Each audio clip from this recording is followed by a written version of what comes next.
This week's Parsha is Parshat Eikev.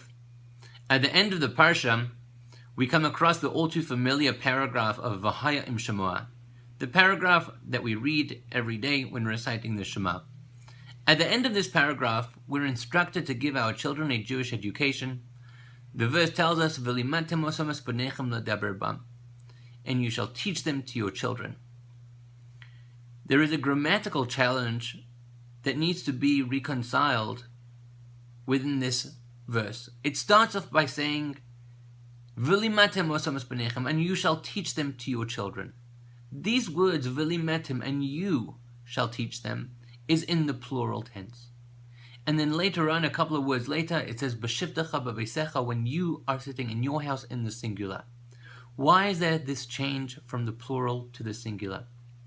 The son-in-law of the great Chafetz Chaim, Rabbi Menachem Mendel Zaks, gives some insight into this. And he says there is often a conversation that's had between parents as how one educates their children. Who has the responsibility of educating one's children? Is it the schools or is it the parents? And he sheds insight from this verse, that the verse starts off, "V'limatem osam." You, as in the schools, have the obligation to be able to teach the children. But not just the schools. B'shivtecha b'veisecha, when you singular are in your house, you, the parents, have the obligation as well to be able to provide a Jewish education to your children. You, parents, are to be the educators too. And it's a beautiful understanding of why it starts off plural, then singular.